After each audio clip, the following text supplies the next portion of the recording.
ओम अज्ञानतिमिरान्धस्य ज्ञानञ्जनशलाकया चक्षुरुन्मीलितं येन तस्मै श्रीगुर्वे नमः। ओम नमो विष्णुपादाय कृष्णप्रेष्ठाय भूतले श्रीमते भक्तिवेदांत स्वामिनिति नामिने। नमस्ते सरस्वती देवे गौरवाणी प्रचारिणे निर्विशेषा शून्यवादी पाश्चात्य देश तारिणे।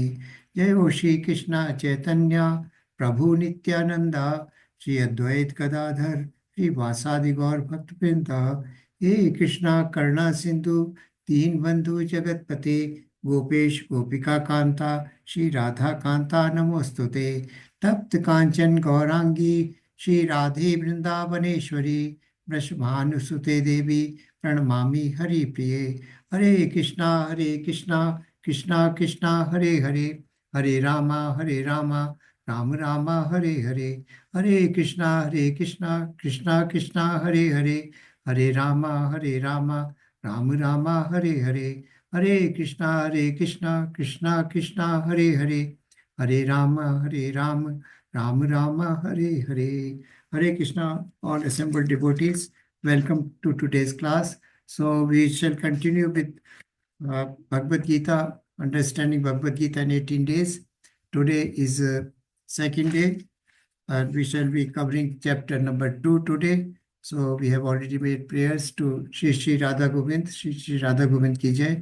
So let us pray obeisances to Srila Prabhupada and for his mercy upon us, who has given us all this knowledge and literature and made so easy for mundane people like us to understand, and also our obeisances to Sri Namdas Das Prabhuji, who is the temple president of ISKCON Mangalore, by whose mercy we are able to conduct this class with you people. So welcome all devotees to, let us have a very quick recap. So what were the 5 reasons why Arjun didn't want to fight? Yes, please raise your hands or unmute and then let me know. Compassion. First was compassion. Second, family tradition. Indecision. In that order, Prabhuji. First was compassion. Second, Indecision. Second was sin.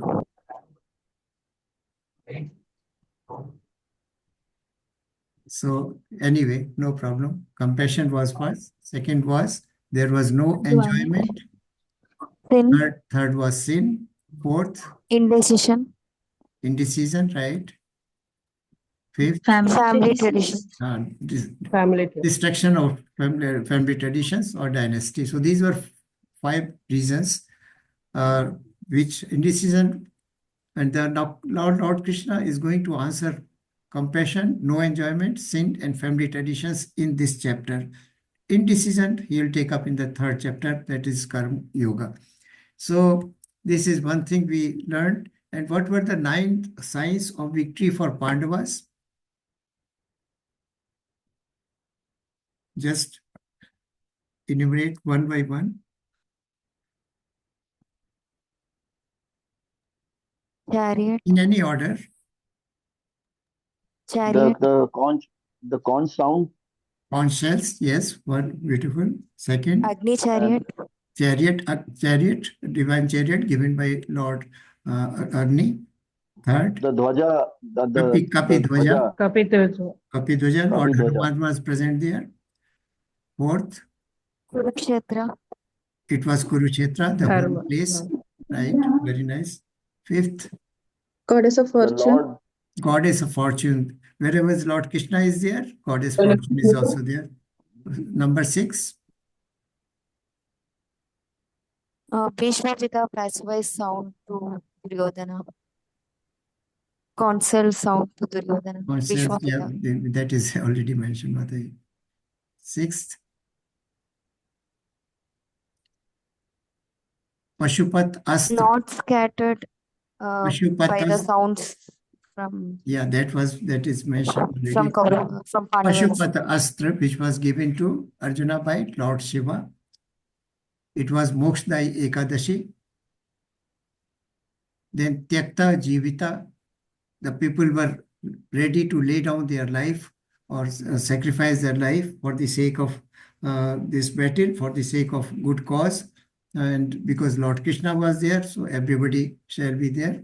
And that Lord Krishna himself was there, present. So these are the reasons which were the signs of victory for Pandavas. So, and besides this, one significant point was in the chapter 1, that Lord Krishna was simply listening. As a good teacher, he was simply listening, and Arjuna was talking. Only once in 1.25, as Mataji pointed out, Sanjaya tells the Dhritarashtra that Lord says that, oh Arjuna, look at the Kauravas, how they have put up their army in the battlefield. So that was the only sentence which was uttered by Lord Krishna, but heard by Sanjaya and conveyed to Dhritarashtra. So Lord is totally listening now in the chapter 1, and now to chapter 2. He is going to address all the doubts of Lord Arjuna one by one.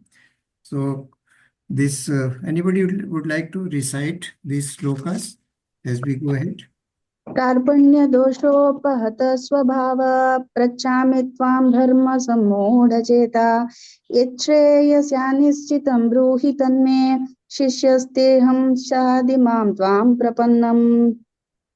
Thank you, Mataji. So, कार्पण्य दोषो पहता स्वभाव प्रक्षामि त्वां धर्म सम्मूढ़ चेता यक्षेह श्याम निश्चितं ब्रूहि तन्मे शिष्यास्ते अहम साधि माम त्वां प्रपन्नम. Now he is confused. He gave 5 reasons why I am not going to fight, and that he is a Kshatriya, and Kshatriya has got certain qualities. The first quality is that Kshatriya must be a ruler. He should rule. Second quality, Kshatriya. Chat is heart, and Triya means one who protects. So the protection of citizen from getting any kind of harm, that is second duty. Third is to rule, or rather to kill the inimical enemies who are against the state. And last is to fight and kill for the cause of dharma, or establishing law and order. So that is the duty of. Now, because of material compassion, material, considerations, because he was seeing everyone as his relatives, family members, seniors, brothers, and gurus. So that is why he was so much moved by that material consideration that he refused to fight. So Lord Krishna says, now I am confused. He's telling Lord Krishna, I'm confused about my duty. So these 4 duties as a Kshatriya he was supposed to execute, but he forgot about them and have lost all my composure because of weakness. Now why this weakness has come? Because he is considering these persons as his close relatives, and he is not seeing the soul in them. He is not seeing that they are also part and parcel of Lord Krishna, and they are eternal. Qualitatively, they are same. Quantitatively, they are much small as compared to, because Lord is present in their heart as soul and super soul also. But he is now disturbed. In this condition, I am asking you to tell me certainly what is best for me. Now I am your disciple, and his soul surrendered unto you. Please instruct me. So the relationship in the chapter 1, we saw they were talking like friends. So there was Sakhya Bhav. The mellow or relationship was that of friendship. Now it has changed. Now he has surrendered. Now he is a disciple. It is now in the form of a guru and disciple here.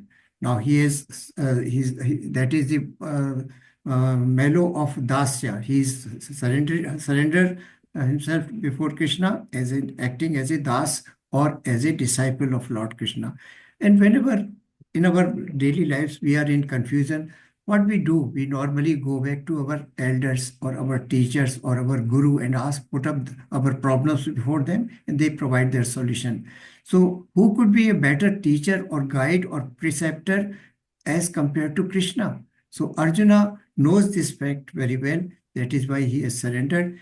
And by surrendering, he is preparing the stage for Lord Krishna to speak the message of Bhagavad Gita. So this is a transformation in the state, in the entire Bhagavad Gita, where things are now completely transformed, and now the stage is set for Lord Krishna to speak Bhagavad Gita. So role is completely changed now. Now he is a spiritual master or guru, and Arjuna is a disciple. Now, as a Kshatriya, he knew his duty very well. But because of material considerations, because of physical considerations, he lost his composure. And we know that what kind of composure he had lost. He was shivering, legs were trembling. There was perspiration on his face, and the Gandhi was ready to fall down from his hand. So this kind of loss of composure was there in the mind of. So he has now surrendered, and Lord Krishna, out of his great mercy, is looking at Arjuna that what kind of advice he needs. So this slide says, what I see works when your vision is impeccably perfect. Is our vision perfectly? Do we see things in right perspective every time? What is your... No. No, Prabhuji, no. We No. don't see. We can't see even beyond 1/2 kilometer, we can't see clearly what is there. We can't see even ourselves. If we are in a room where there is no light, can we see ourselves? We do not No, cease, Prabhuji. we don't cease to exist, but we are not able to see. Can we see our eyelids, which are with us for 24 hours a day? We can't see even our... So there are 4 inherent defects in human beings. Does anybody know what are those 4 inherent defects in living entities? First, our senses are imperfect. Just now we said that our vision is imperfect. Vision is one of the sense. Our vision is imperfect. Second, we have a tendency to cheat ourselves and cheat others also. We know all, we want to, we sometimes we do commit a mistake, and then we want to justify it by giving so many reasons. So we are cheating ourselves, right? So But then, imperfect. Prabhuji, this one is a relative thing. This is not for all human beings. Prabhuji, The this is sense, mentioned in Shastras. I am quoting from Shastra only. So these are 4 things that may be considered. Individual perception may vary. So imperfection of senses, tendency to cheat, then tendency to commit mistakes. We are not free from mistakes. We are always committing some or other mistakes. And lastly, we are always illusioned. So this is given in Bhagavad Gita chapter 1. If you go through the verse by verse, then you'll find all these 4 defects are there in human beings. Imperfection of senses, tendency to cheat, tendency to commit mistakes, and lastly, being illusioned. Illusion means we are under the illusion. We consider ourselves as body. We consider ourselves as a great man or a highly educated person living in a very mansion or a palace-like a place, lot of money, lot of cars. So we are always illusioned that these belong to us. So this is Maya or material consideration. So now, just to elaborate upon this further point, what we actually believe, what Shastra says, what Sadhu says, or what our spiritual master says, that is perfect and that is correct. So, basic question is, who is Krishna, whom Arjuna is accepting as a guru now or a spiritual master? Who is Krishna basically? Any contemplation? And how he is different from other gods or demigods, not gods really. So Krishna is Supreme Personality of Godhead. Krishna is Supreme Personality of Godhead. The powers, opulences which he possesses are not possessed by anyone else. Now, what are those 6 opulences which Krishna possesses? Can anybody explain or no? Aishwarya. Yeah, yes. Nice. And name, fame, strength. Yes. Yeah. And then Aishwarya, Virya. Thank you. So, in fact, he possesses 6 opulences in all opulences in full. That is, others may possess these opulences, but they don't possess in full or in all. So all fame, all strength, all beauty, all wealth, all renunciations, and all knowledge. These are 6 opulences which Lord possesses. As we discussed yesterday, there are, or the day before yesterday, there are 3 levels of God realization. First realization, I shall explain this realization through an analogy. Analogy is that of a sun. We are in a room and there is light. We know that sun rays are there. We identify the sun rays. Then the person who is more inquisitive would like to know where from these sun rays are coming. They are coming from the sun, right? So there is a sun disk. And there is another person who is further elevated. He would like to know how this light from sun is coming. So sun God is, so basically there are 3 levels of God realization. First realization is Brahma realization, Brahma effulgence realization, though that is the aspect of Mayavadis. Second realization is at the super soul level or Paramatma level, which yogis believe their understanding of God is limited to only Paramatma level, that is super soul. And the third level of realization is that for devotees who believe that God has a person, God is a person, he possesses a form and he has a name and he has got activities. So this realization is for the devotees only. That is Bhagwan. So there are 3 stages: Brahman realization, Paramatma realization, and ultimately Bhagwan realization. So Krishna is Bhagwan, Swayam Bhagwan, and he possesses all those 6 opulences. Others are, in fact, even Lakshmi, the riches, who is the goddess of riches. She worships Lord Krishna because she is expansion or partial expansion of Lord Krishna himself, and she always accompanies Krishna. So Krishna is the master of all wealth, and Lakshmi is just a follower.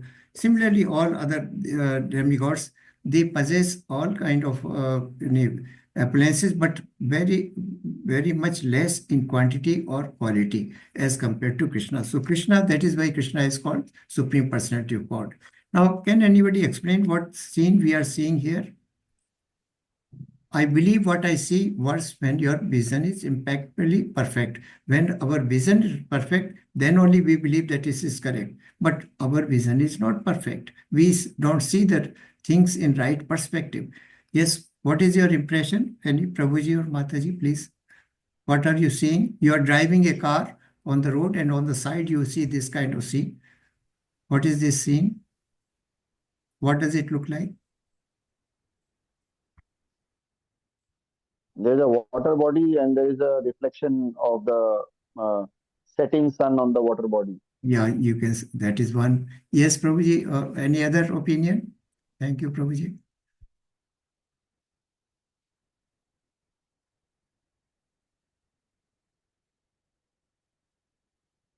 Prabhuji or Mataji. Let us be interactive. Let us. Hare Krishna Prabhuji. It is a horizon and the sky is meeting. Sky meeting horizon, right? And what is this? Anybody would like to comment on this part? So the light Cloud. is there, horizon is there, and this is a cloud. So, Cloud. so we can see that there is a horizon, there is sky, there is a water body, then there is clouds. Now, so let us move further close to this. Could we see from a distance this tree? No, we did not see. No, we cannot. We did not see. Now, furthermore, if we go closer, then what do we see? The parrots eating tasting a fruit, right? So our vision is imperfect.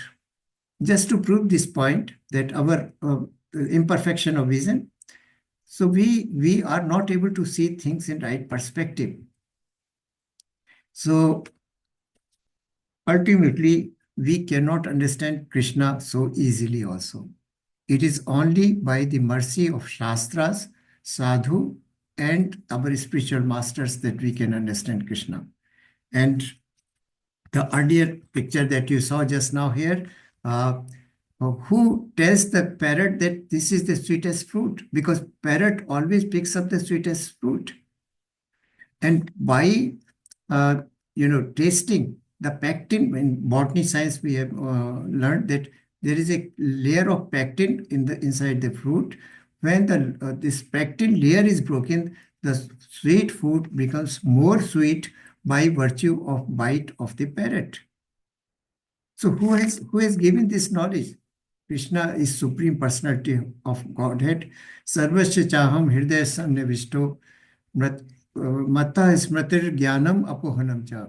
Lord says that I sit in your heart in the form of Paramatma, and I give you the quality of knowledge. I give you the memory, and apohanam, the forgetfulness. So Lord Krishna is Supreme Personality of Godhead. He possesses all six opulences in full, all wealth, all knowledge, all these six items. Ultimately, so this is how it is. This is how we can understand Krishna. So yes, this shloka. Anybody else would like to recite? देहिनोऽस्मिन् यथा देहे कौमारं यौवनं जरा तथा देहान्तरः प्राप्तिर्धीरस्तत्र न मुह्यति. As the embodied soul continually passes in this body from boyhood to youth to old age, the soul similarly passes into another body at the time of death. The self-realized soul is not bewildered by such a change. Now the Lord Krishna is answering the first question, compassion. The compassion for his relatives, for his guru, for his grandfather, for his cousins, brothers, and so many other people. So Lord Krishna is explaining, Dehino asmin yatha dehe. Dehino asmin yatha dehe. Within this body, there is a soul, right, which is covered by this body. So you can see the material body passes through different kind of changes from time to time. One is born, then gradually one grows, and youth, then ultimately adult, then becomes old, and ultimately becomes diseased, and finally person dies. So what is dying? Actually, the material body is changing from time to time. And the soul which is present there does not change at all. It remains the same. Now, just let us take the example of we dress ourselves, and when at the end of the day that we change our dresses, next day we put on the new dress. Similarly, the soul is changing bodies like a dress and entering into another form of life, assuming another dress. As the embodied soul continually passes in this body from boyhood to youth to old age, and the soul similarly passes into another body at the death. That means soul transmigrates. Yesterday we discussed what decides the next form of life: our karma, our unfulfilled desires, and our intense propensity at the time of leaving this body. So that decides what kind of life form we are going to attain in the next life.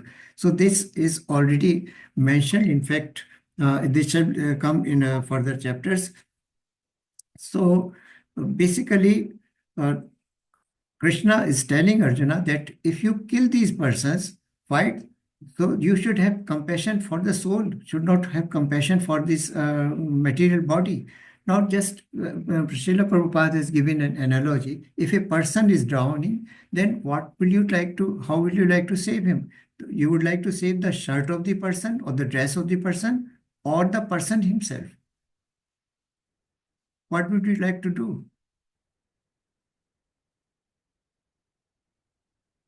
Would you like to save the shirt of the person or dress of the person or the person himself? Person himself. Person himself. Yeah. So this is what Lord Krishna is saying here. This body is material. This body is certain to die ultimately, even if you don't kill. So have no compassion. Have compassion for the soul, because you are a Kshatriya. You have a duty to perform in this battlefield. So do your duty here. Killing the body will not result into any kind of sin. And who is telling this? Lord Krishna himself. So when Guru says something, then it doesn't become a sin at all. So basically, Lord Krishna is counteracting the first, doubt of Arjuna, that how can I kill, because I have got a lot of compassion for them, these people. So yes, this is again in relation to the compassion.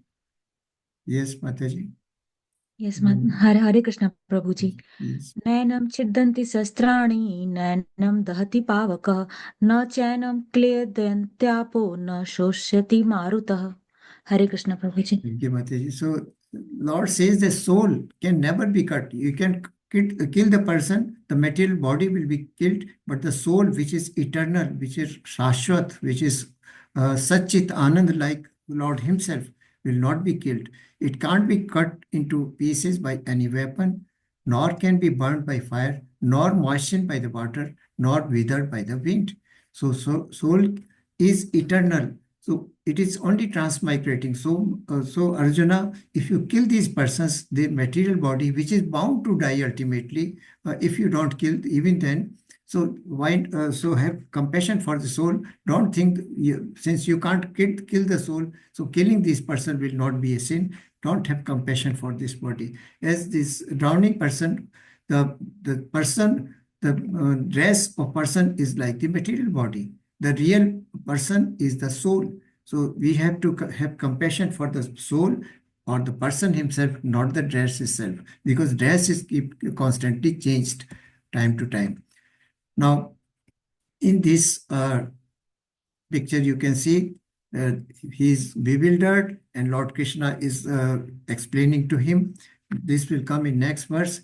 So here you can see in this picture, Lord, in fact, coming verse, Lord is going to explain that in case you fight and you get killed in this battle, then you will be enjoying the heavenly planets, because those Kshatriya who die in the battlefield fighting for a cause, dharmic cause, or for cause of religion, or for cause of law and order, they get liberated and they get elevated to the heavenly planets after death.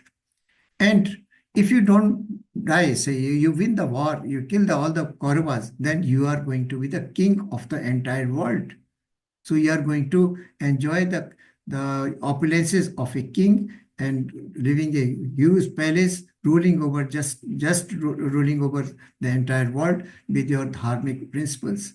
So both ways, now this is what he said, there is no enjoyment. So there is enjoyment within this world. If you win, you will be the king and you will enjoy this kingdom. And if you say you get killed in this war as a Kshatriya, you will rise to the heavenly planets and you will enjoy bliss in the heavenly planets. So second argument is contradicted by Lord Krishna here, that there is no enjoyment. So first was compassion, and the second point was that there is no enjoyment. So yes, Mataji.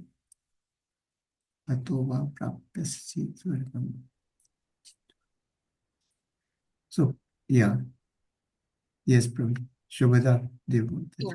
हतो वा प्राप्स्यसे स्वर्गं जित्वा वा भोक्ष्यसे महीं तस्मादुत्तिष्ठ कौन्तेय युद्धाय कृतनिश्चयः. The Lord says, O son of Kunti, either you will be killed on the battlefield and attain the heavenly planets, or you will conquer and enjoy the earthly kingdom. Therefore, get up and fight with determination.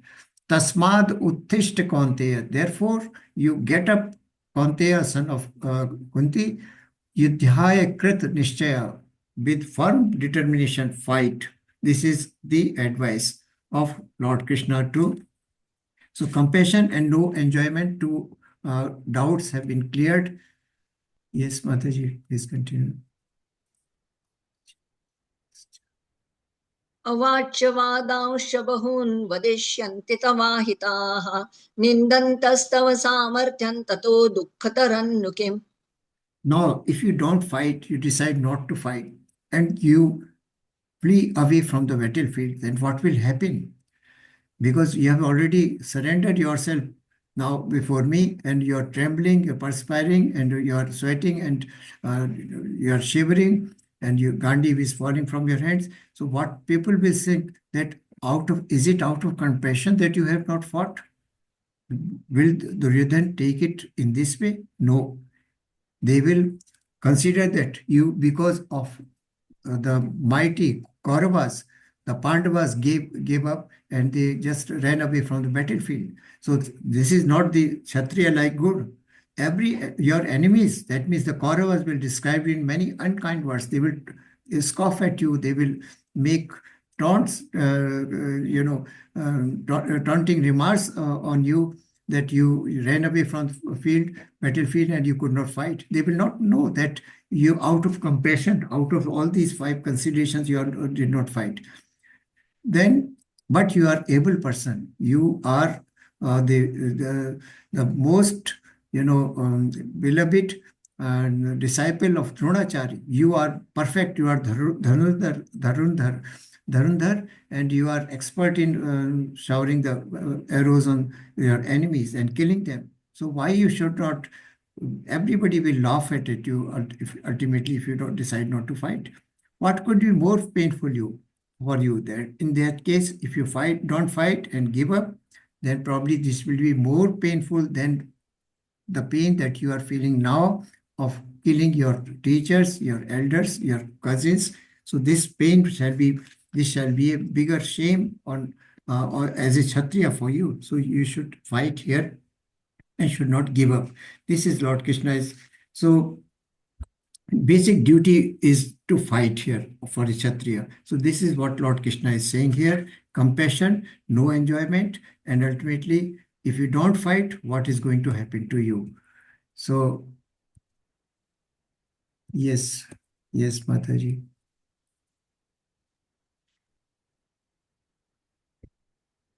Shall I say? Yes, Mataji. Neha Bhikramanaashostit Pratyavayo na vidyate Swalpamapyasya dharmasya trayate mahato bhayat. So, Neha Bhikramo naso asti Pratyavayo na vidyate Swalpam api asya dharmasya trayate mahato bhayat. Trayate mahato bhayat. What is the biggest danger for a human being? What is the biggest calamity, or what is the worst thing that can happen to a human being? Any idea?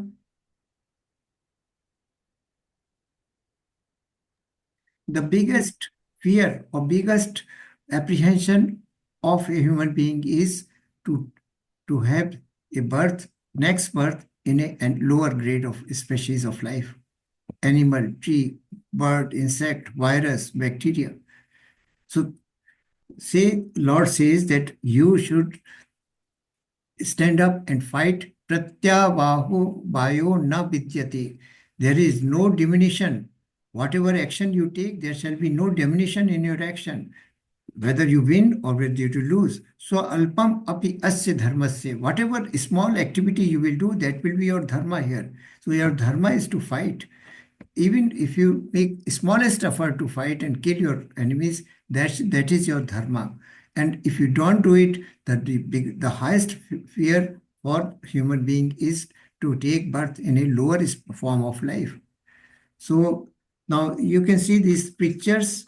I'll explain one by one. This is the picture number 1. There is a hamster or a rat, and he's very fond of eating these cherries. So what happens one day in a temple of Lord Krishna, a lamp is there lighted near the altar, and the flame is wavering.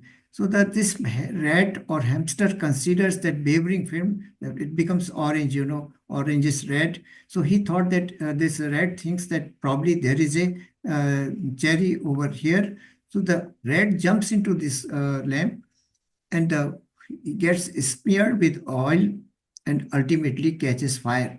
And when it catches fire, then there is a lot of flame over there. Lord Krishna is watching all this happening. He thinks that probably out of sympathy for the wavering flame that it was just going to put off, this has surrendered. This rat has given its life to keep the light going.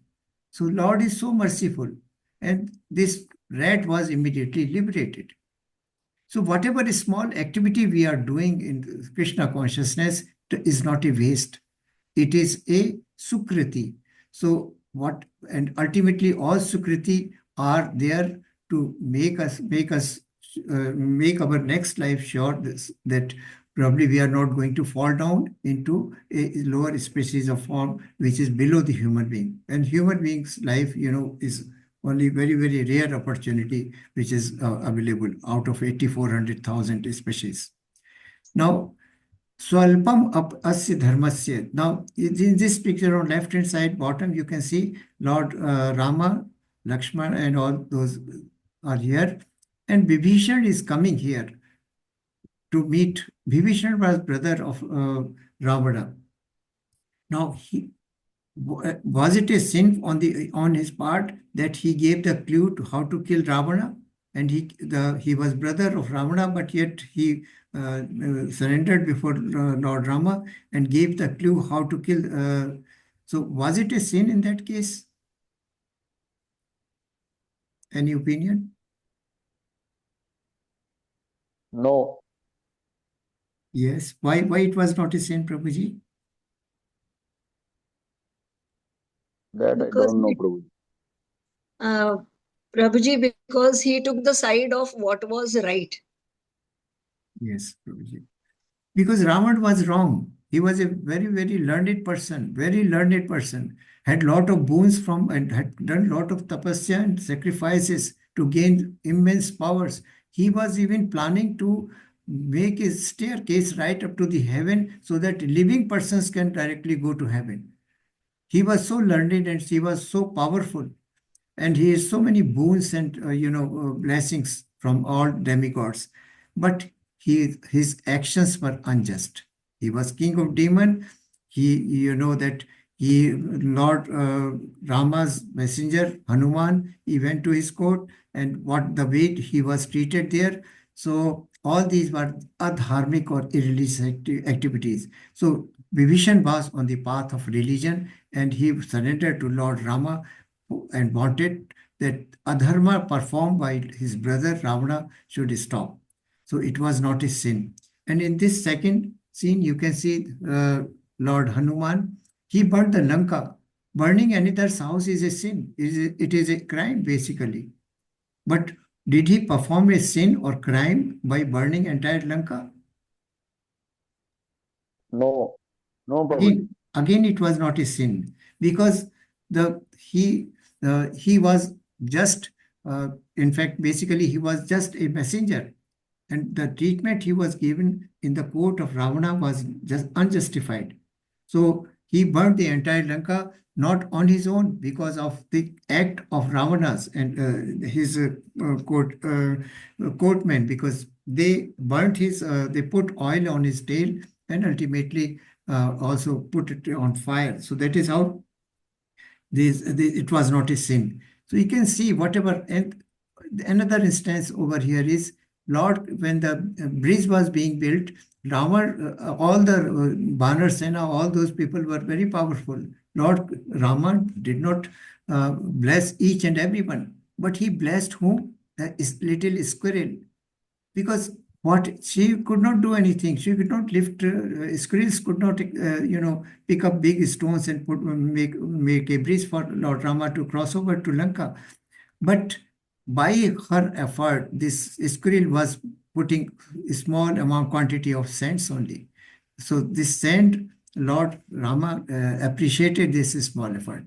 So swalpam api asya dharmasya. Whatever activity, smallest activity we do in Krishna consciousness or towards worship of Lord Krishna, it is not a small activity. It is a sukriti and it must be performed.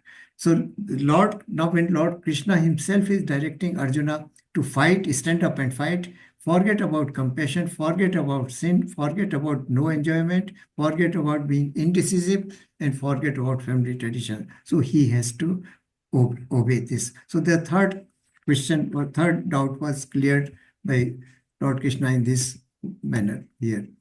The fourth was about the answer was, fourth question was the loss of family tradition or destruction of dynasties.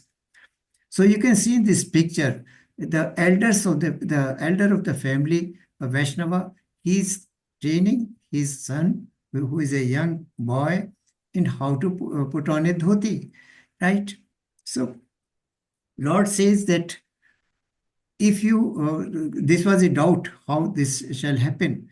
Lord says that the word Sankara, that was in first chapter, we did not cover that part. In fact, what happens when all the elders, all the seniors, all the male members were in the army? If they were killed, then there shall be no protection for women. When women are left unprotected, they might get corrupt. And when they get corrupt, the children that are born, there shall be also without any sanskar or without any virtues. The result will be there shall be disorder in the society. So they will be called as Varna Sankara. So Lord is answering here that there is no harm in killing the evil persons because they are not on the path of sanskar or the holy purification or sacrificial modes. Then in 2.41 Lord says, Vyavasayatmika buddhir ekah kuru nandana bahusakha hi anantascha buddhayo abhyasayanam. So he says, Ekah Kuru Nandana. Hey Kuru Nandan or Arjuna, Vyavsayatmika Buddhir. That means Vyavsayatmika Buddhi means that be resolute firm in your action. And what is that being firm in belief or action or conviction? That you have to fight. Now, so at the moment, Bahusakha hi anantascha, your intellect is or intelligence is becoming multi-branched. You are thinking of your family, you are thinking of your elders, you are thinking of teachers, you are thinking of kingdom, you are thinking of so many things, and you are getting confused here. So your intellect at this moment is multi-branched, Bahusakha. So focus your intellect on one single point, and that is Yatmika Buddhir. That means, and what is the focus in the battlefield? Fight and kill your enemy or the Kurus. So this is what Lord is saying. This picture shows you see Dronacharya is here, and when Arjuna was a young person as a disciple, so he is asking, Drona asks, what do you see? He doesn't see that he sees the beak of the bird, or he sees a bird, or there is a tree, or there is a bird sitting on the tree. He says that I see the eye of the bird only. So that kind of focused attention towards your action in this field of battlefield should be there. So this kind of Yatmika Buddhi is required at this moment. So don't be indecisive. Don't be. So part of indecisiveness is answered here also, which was also the fifth question, fifth doubt in his mind, that control yourself and collect your intelligence and memory and forget about those 5 doubts and focus on what the object of or the purpose of being in this battlefield is and fight. Yeah, Mataji. Shri Bhagavan Uvacha Prajahati yada kaman sarvan parthamanogatan atmanyevatmana tushtasthita prajnastadochyate. The Blessed Lord said, O Partha, when a man gives up all varieties of sense desire which arise from mental concussion, and when his mind finds satisfaction in the self alone, then he is said to be in pure transcendental consciousness. This pure transcendental consciousness is sthit pragya tadochyate. That state is called sthit pragya. Who is sthit pragya?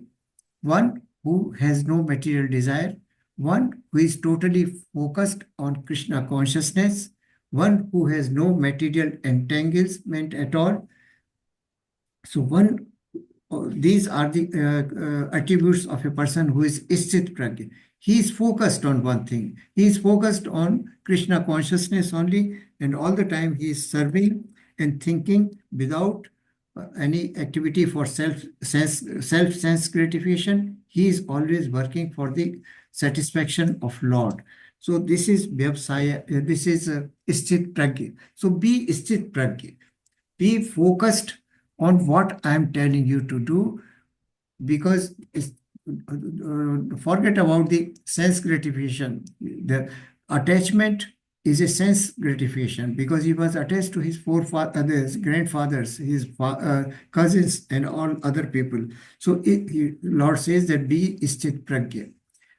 Pratyahati prajahati yada kaman sarvan parth manogatan atmani evatmana tushtah. So Lord is guiding that you should give up all kind of desires, all kind of mental concussions, all kind of desires which are in your mind, pervading at this mind, and your buddhi has become multi-branched. So focus on one thing, and one who focuses on his goal only, single-pointedly, he is always satisfied and becomes established in his intellect. And then that state is called as a state of pure transcendental consciousness. And who is guiding? Lord Krishna himself, the Supreme Personality of God, is saying these words. So he is being instructed now to be Sthit Pragya and do what his duty in this battlefield is. So this picture, can anybody explain what is happening in this picture? Prahlad Maharaj. Yes, Prahlad Maharaj. And he is in a Sthit Pragya. He is in pure transcendental consciousness. He is thinking of Lord Narayana only, nothing else. And so many types of tortures were inflicted upon him. He was put in a cell which had a lot of poisonous snakes, but he was not in a material consciousness or body consciousness. He was in a transcendental consciousness or spiritual consciousness, and he was thinking of Lord only. So no snake could harm him. Then he was thrown from a cliff of a hill, but he was never worried about it, injuries to his body. Then all kind of people, they tortured him with spears and so many other deadly weapons. He was Sthit Pragya. He was always thinking of Krishna, always worshipping him. And even he was thrown in a fire. All of us know Holika, the sister of Hiranyakashipu. She thought that probably he will die in fire. And she had the boon that she will not die in fire. The reverse happened. She died in the fire, but he was Sthit Pragya. He was so focused on Lord that Lord protected him. Lord is very merciful. Krishna is very merciful. For pure devotees, he is always there for their protection. So this is how Prahlad Maharaj ultimately, and we know how he was tortured by his father, so many other persons, and ultimately Narad Muni and Hiranyakashipu. So we know that he was tortured by all the family members ultimately, and nobody could harm him. So then 55 says, Shri Bhagavan Uvacha, we have done it. And in this same state of Sthit Pragyaness or pure transcendental consciousness is Srila Prabhupada. Srila Prabhupada ki jai. Because, at the age of 70 years, traveling to very unhospitable and unfamiliar and hostile circumstances, he was determined to carry out the orders of his spiritual master, Bhakti Siddhanta, Srila Bhakti Siddhanta Saraswati. Go to West and preach Krishna consciousness. You are an English educated person. Go to English world and spread the message. And if you have money, print some books and build temples. These were two instructions given by him. So he was so Sthit Pragya. Traveling in a Jalduta or the cargo ship, he had 2 heart attacks. While in US, he had to live amongst in a slum area with very people the very people who were corrupt, who were drunkards, who were drug addicts, who were taking alcohol and all kind of other vices. And even the typewriter was stolen when in an apartment. So many. He was attacked while walking in the roads of New York. But he was determined. He was Sthit Pragya. He was in pure transcendental consciousness because he had firm belief that Krishna will always protect me. So that kind of message is being transmitted by Lord Krishna to Arjuna at this stage, that be sthit prajna, don't be bahushakha buddhir, your intellect is multi-branch, stop it and now focus your attention on what you are supposed to do. Yes, Mataji. Who will say? 2.62. ध्यायतो विषयान् पुंसः सङ्गस्तेषूपजायते सङ्गात् संजायते कामः कामात् क्रोधोऽभिजायते. Now, how this wavering of mind, how we fall down into material pool from the spiritual pool, that there is this is described in verse number 62 and 63. There are 8 stages. And what are those stages? How we fall down into material pool?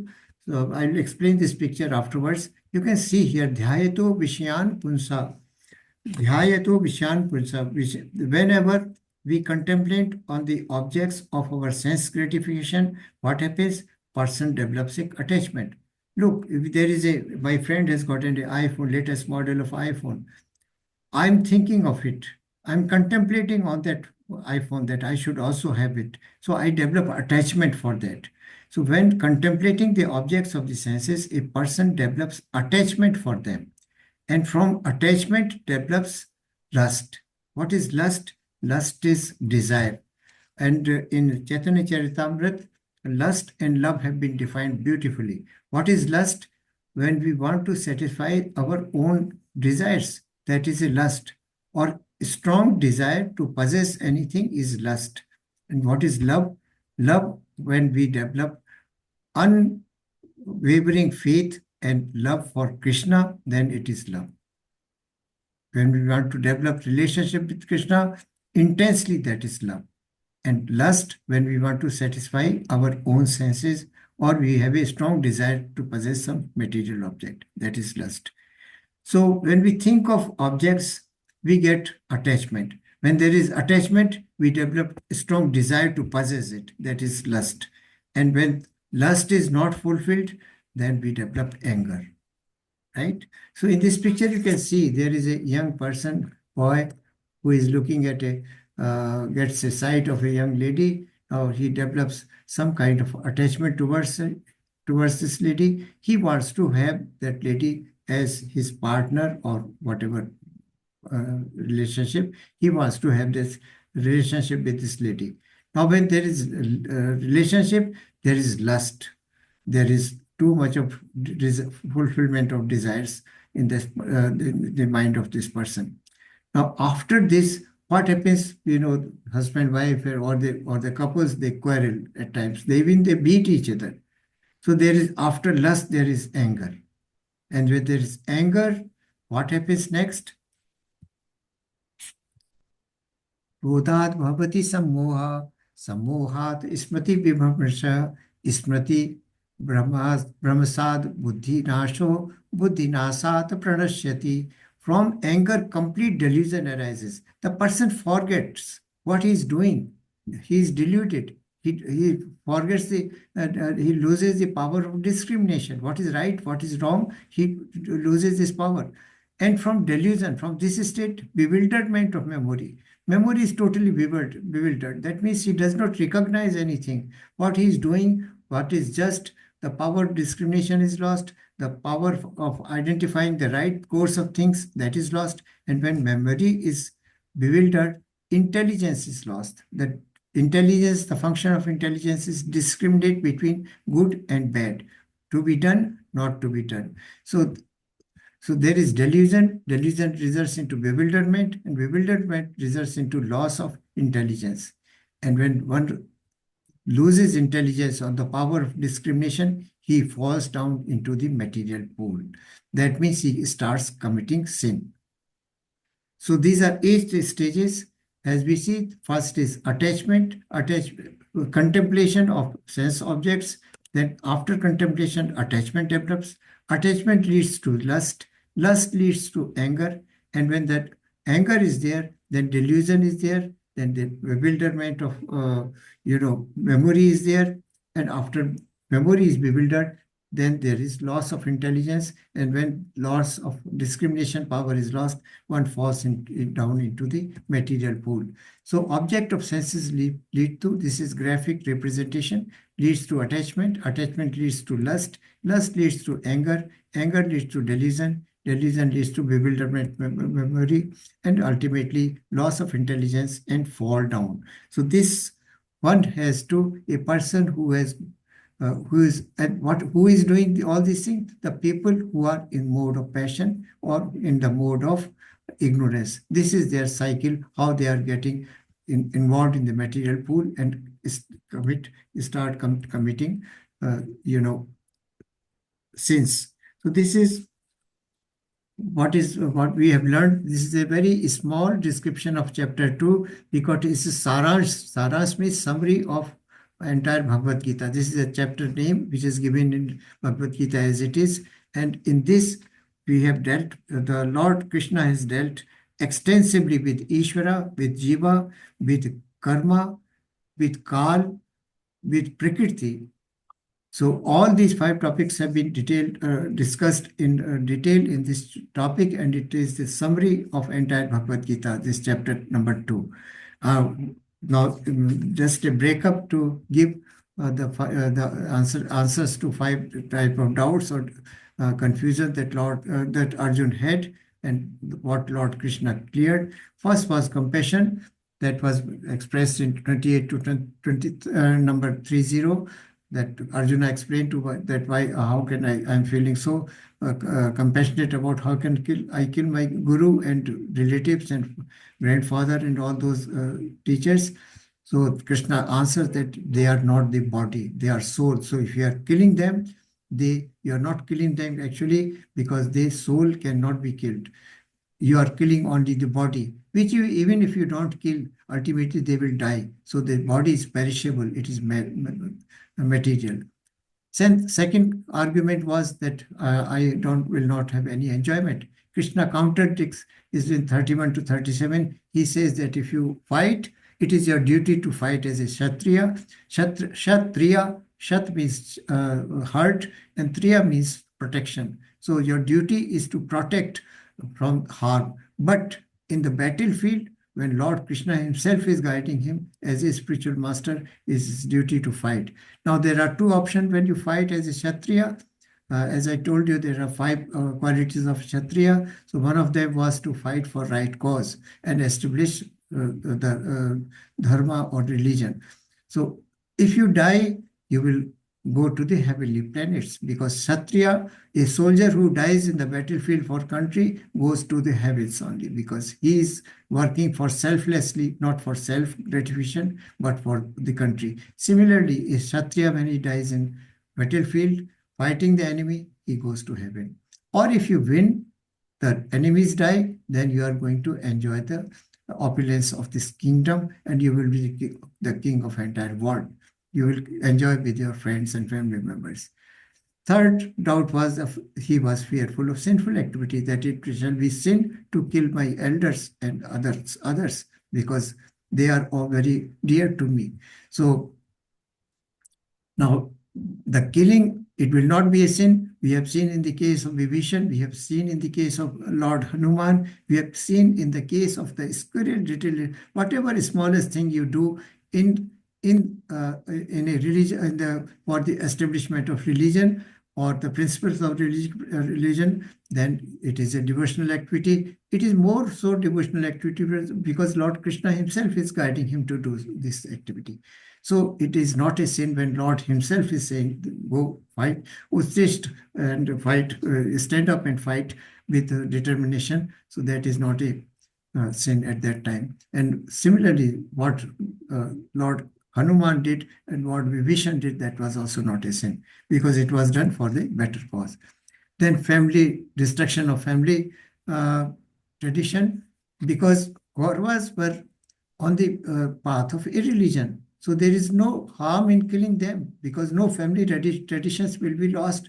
On the contrary, by killing the persons who are on the path of irreligion, who are unjust, so by killing them, the Varna Sankara will not be born, but rather the Varna Sankara will be stopped from taking birth and creating disorder in this society. We know that Duryodhan was creating disorder in this society.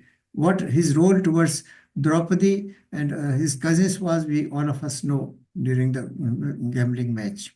So it shall not be destruction of family traditions, and this is explained in 45-46 and again in 3.24.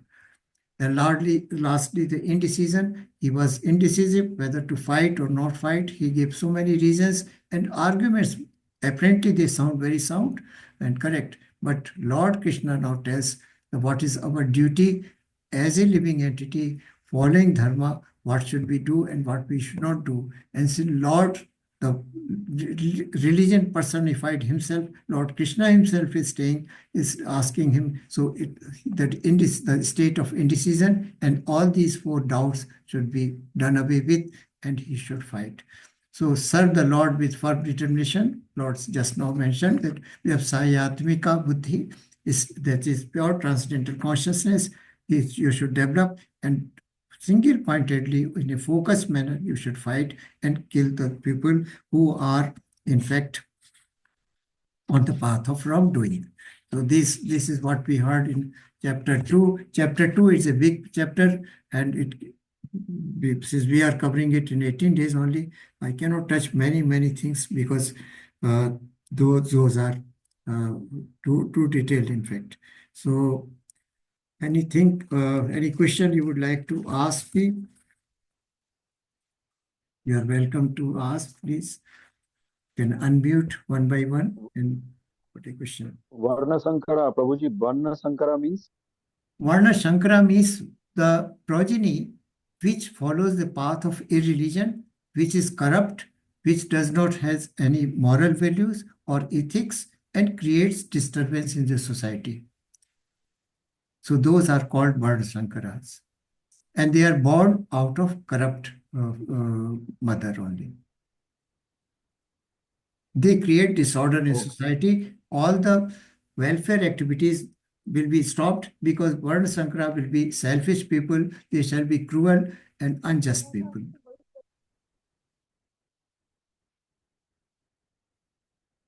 They will not follow the principles laid down in the Varna and Ashrama. Any other doubt or question?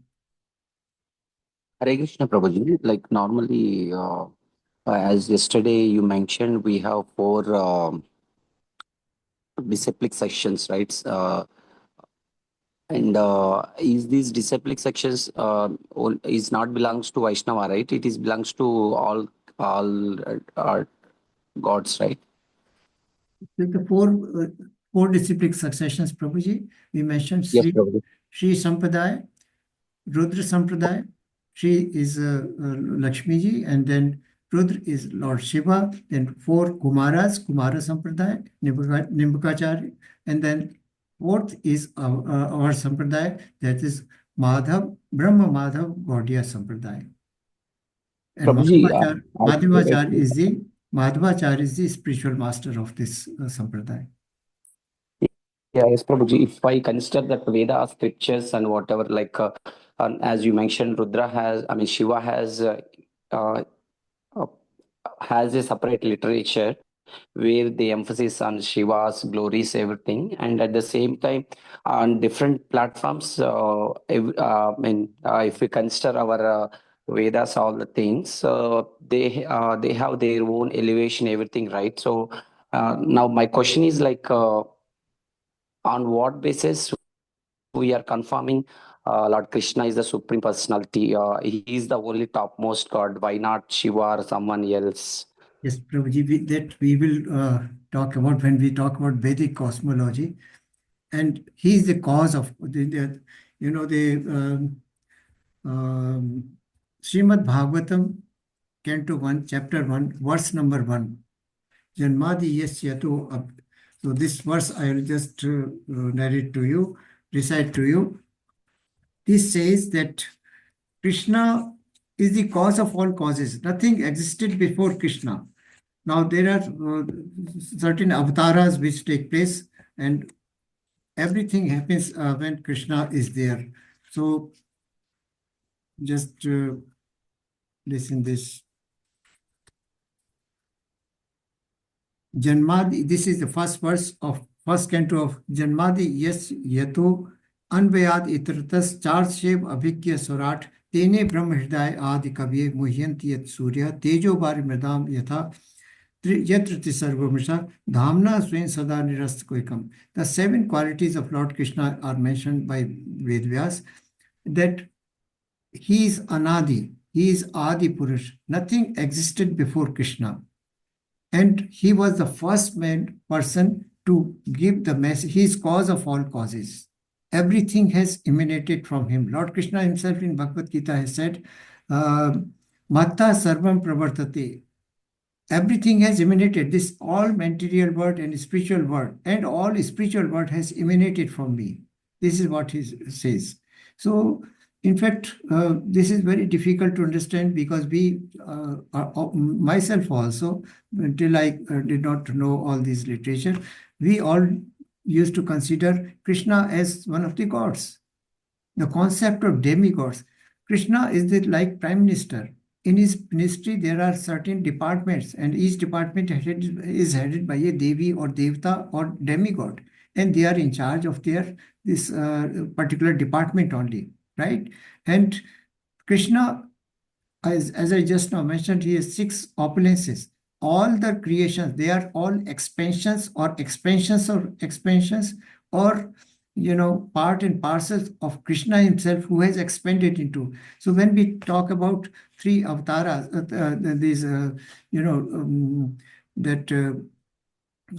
Krishna, or the avatar or expansions, then first avatar is Purush avatar.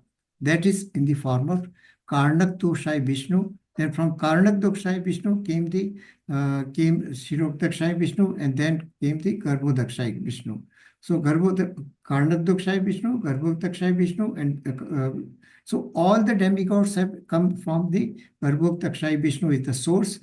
And first of all, there was Krishna. He expanded it to Balram. Then there was Vasudev. Then there was Pradyumna, and then Aniruddha.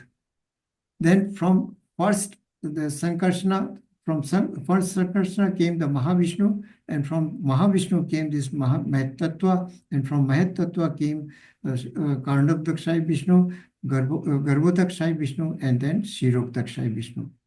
So this is how even Brahma was the first living entity. How did he come up? When Karnabdakshai Vishnu was created, expanded, Lord Krishna expanded as Karnabdakshai Vishnu, then from the navel, a stem of lotus flower sprung, and at the lotus top, Brahma was created. So everybody, all demigods, all material world, all spiritual worlds, they are expansion or creation of Lord Krishna. And Lord Krishna in Bhagavad Gita himself has said, Matta Sarvam Pravartate. Everything has emanated from me, whether it is material world or the spiritual world. And all demigods. Prabhuji, just I would like to add one thing. Slightly, I would like to defer to what you are saying, if I may have the permission.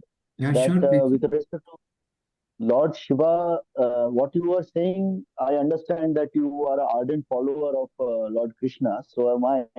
But then when there is a comparison of between Shiva and Krishna, I had done a bit of research on that particular subject. So it says that it is a matter of perspective in Hinduism.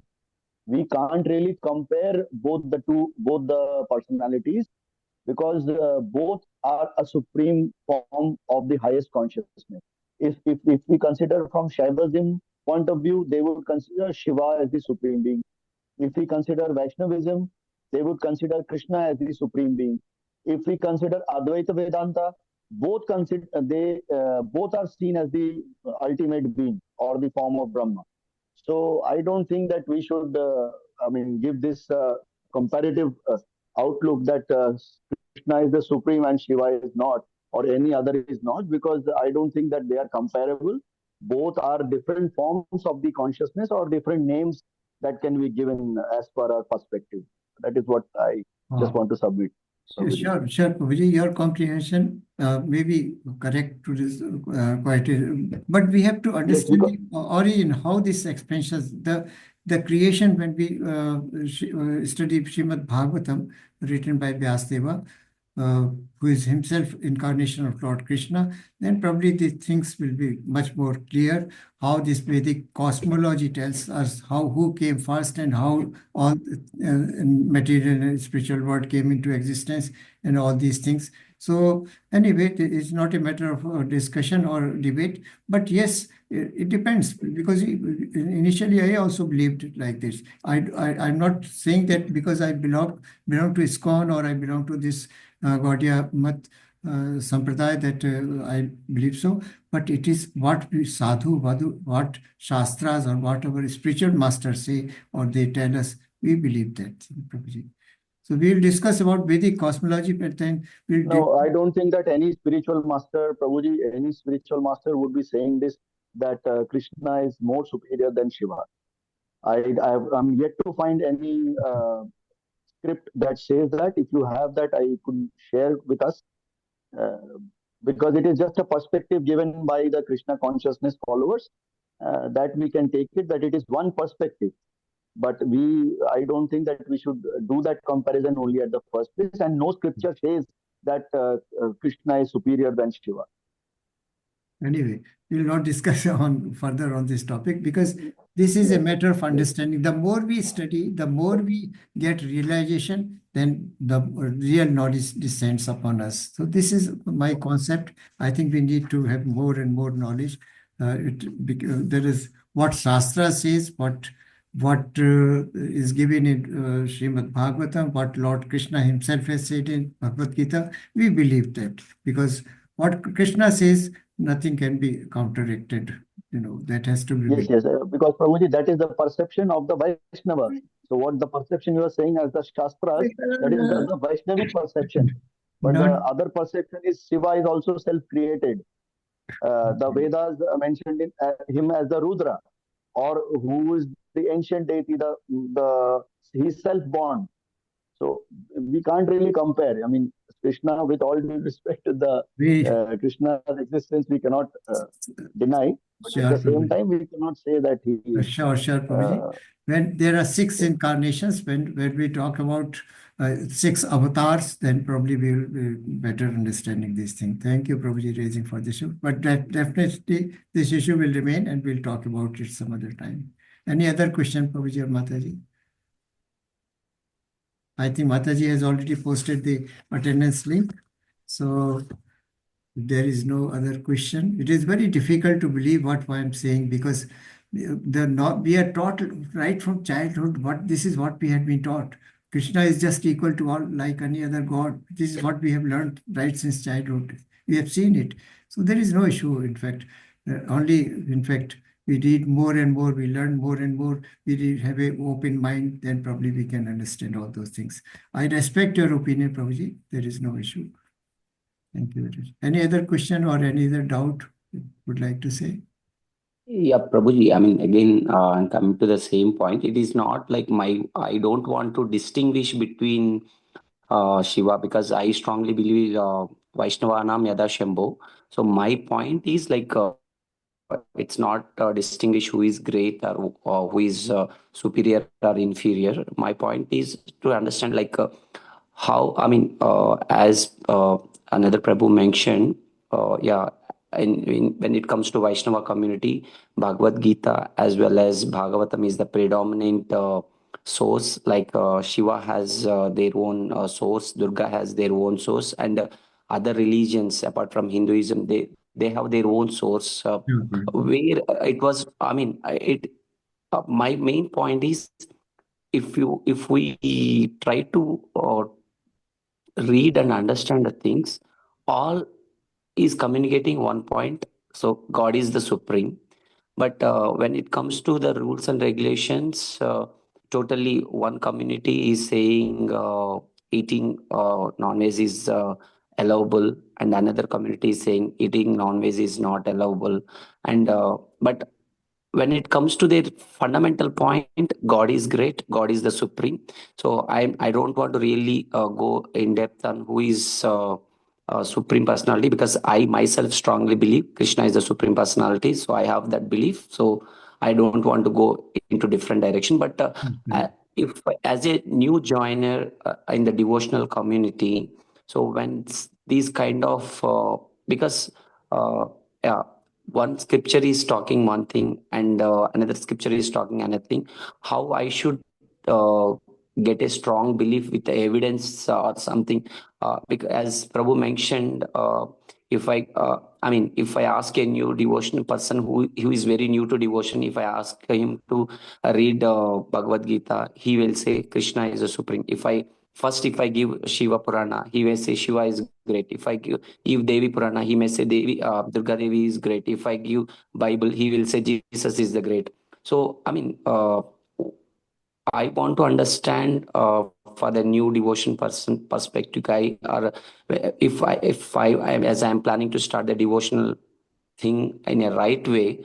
So what is the right thing, and where exactly I should start, and what is the thing? That is what my question is. I really don't want to distinguish. Because at least I feel we are not in a position to compare them, because they are far, far superior than us. So there is no point discussing about them, like who is superior, who is inferior. So my point is, as a person who would like to start the devotion in a very new level, so for me, lot of resources, lot of documentation, very Prabhuji, huge. can I give an answer to your question, Prabhuji? No, let me complete, Prabhu. First, I would like to hear from Prabhu. Then after that, I would like to hear from you also. So in that perspective, Okay, what do you suggest, Prabhu? So what exactly, when there are multiple things, as Prabhu mentioned, few may be adulterated, few may be as it is.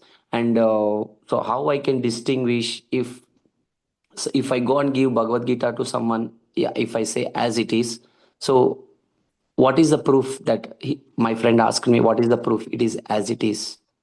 Yeah, So it sure. was, my point is this, not to compare the who is supreme or inferior. I would like to understand from you also. So like, what exactly the fundamental ground, what we consider. So if I want to read, and if I want to understand who is the real God or demigods, all the things. So, And if I need to consider Bhagavad Gita or Bhagavatam as the starting point, why I should consider Bhagavad Gita, Bhagavatam as the starting, and it's a kind of a particular area where I should focus rather than other things. If I go other things, they are in consider on what basis and how it is related. So yes. Prabhuji, let us have one common agreement, that Bhagavad Gita was spoken by Lord Krishna himself. And Lord Right. Krishna, you whatever label you may consider him as a Bhagwan or a god or a demigod, whatever. But whatever Lord Krishna has to be believed as such as it is. Not what Srila Prabhupada has mentioned. Let us confine ourselves to Bhagavad Gita, the message which Lord has given to Arjuna. I think all of us unanimously agree that it is the perfect message, right?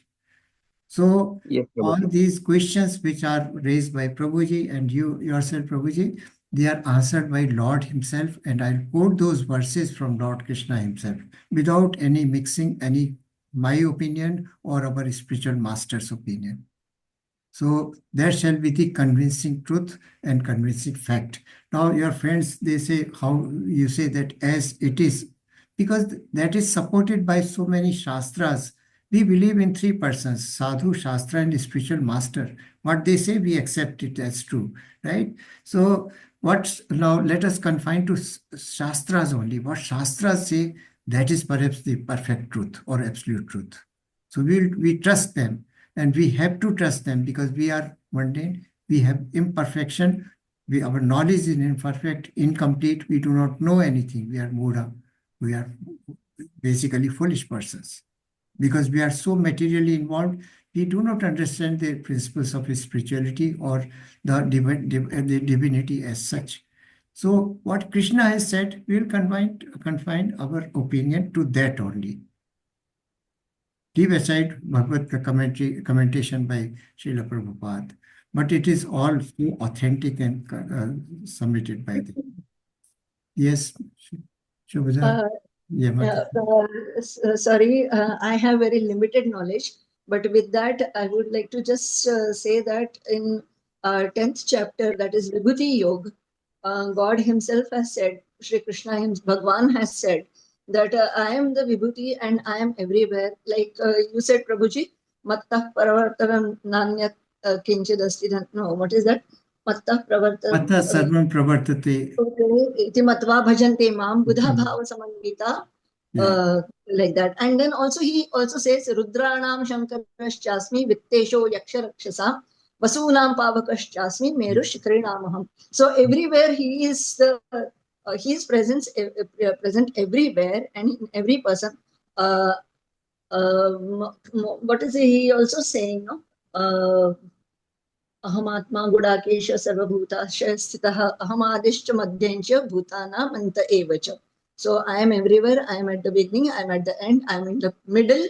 So I am omnipresent and I am in all the souls. Yes, yes. And the beginning, middle, and the end, ultimately, in the chapter 11 it says. So anyway, we have no, I respect the opinion of all the Prabhujis and Matajis, but what Lord Krishna has said, Mataji has beautifully tried to communicate that thing. We shall quote verse, what Lord Krishna has said, and as just now, Prabhuji mentioned about Krishna, Lord Shiva is the highest Vaishnava. What he is meditating upon, what Amar Katha he was telling to Parvati. Wow. So these questions, in fact, Brahmaji and Lord Shiva, they are always meditating on Supreme Personality of Godhead. Is there any doubt about it? Lord Shiva himself has admitted that he is Supreme Personality of Godhead. Everything. Lord Brahma is his expansion, who is the first living entity. He is the first living entity. Leave aside others. So we'll talk about them and what Lord Krishna says about other Devi Devtas or demigods. We will read in Bhagavad Gita without any bias, without any prejudiced opinion of ourselves or our beliefs. Let us believe in what Lord Krishna has said. Hare Krishna.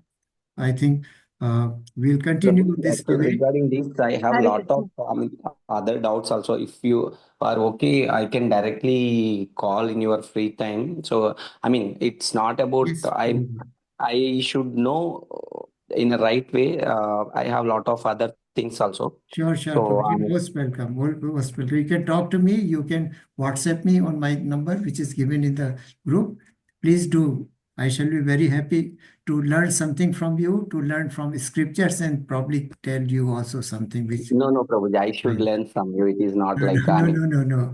We are learning. This is a learning session. Prabhuji, I am also a student. I am doing Bhakti Vaibhava, I just now told you. Anyway, so I shall stop the recording. So thank you very much, Prabhuji, and Mataji is already very late for all of you. Pancha kalpatarubhyascha krapa sindhubha ev jay patita nam pavnebhyo vaishnavebhyo namo namah. Anant Koti Vaishnav Vrinda ki jai, Srila Prabhupada ki jai, sabhi bhakton ki jai. Hare Krishna, Prabhuji, and Dandavat Pranam to all of you, and thank you for your participation and active involvement. I am very grateful. Hare Krishna Prabhuji. Hare Krishna Prabhuji. Hare Krishna Prabhuji. Hare Krishna Prabhuji. My request to all of you is please participate actively in when we